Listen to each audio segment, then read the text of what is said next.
আওয়ামী লীগ সরকারের সময়ে রুমিন ফারহানা নারায়ণগঞ্জের প্রভাবশালী সংসদ সদস্য শামীম ওসমানের কাছ বিভিন্ন সময় নানারকম সুযোগ সুবিধা গ্রহণ করেছিলেন।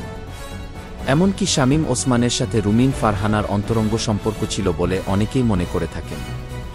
রাজনৈতিক ব্যস্ততার কারণে বিয়ে করতে না পারা রুমিন ফারহানা বিভিন্ন সময়ে বিভিন্ন প্রভাবশালী ব্যক্তিদের সাথে সম্পর্কে জড়িয়েছেন। বর্তমান সময়ে রুমিন ফারহানার সাথে জামায়াতের এক প্রভাবশালী নেতার সম্পর্ক আছে বলে একটি ঘনিষ্ঠ সূত্র জানিয়েছে। অন্যদিকে আমার দেশ পত্রিকার সম্পাদক মাহমুদুর রহমানের সাথেও রুমিন ফারহানার ঘনিষ্ঠ সম্পর্ক ছিল এবং এখনও আছে বলে একটি সূত্রের দাবি। বিএনপির ভিতরে রুমিন ফারহানা বিরোধী শক্তি তারেক রহমানের সাথে রুমিন ফারহানার সম্পর্ক নিয়েও জোবায়দা রহমানের কাছে নালিশ করেছিলেন। রুমিন ফারহানা কার?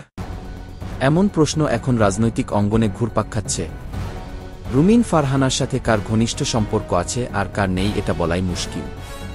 রুমিন ফারহানা সময় বুঝে সম্পর্কে জড়ান, আবার সময় বুঝে ছেড়ে দেন এমন অভিযোগ আছে তার বিরুদ্ধে। টকশোগুলোতে খুব সুন্দর গুছিয়ে কথা বলতে পারেন বলে খুবই জনপ্রিয় একজন রাজনৈতিক নেত্রী হয়ে উঠেছেন।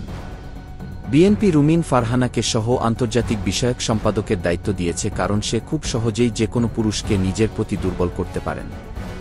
বিদেশি কূটনৈতিক ব্যক্তিদের মনোরঞ্জন করার জন্য বিএনপি যে কজন নারীকে ব্যবহার করেন তাদের মধ্যে রুমিন ফারহানা অন্যতম।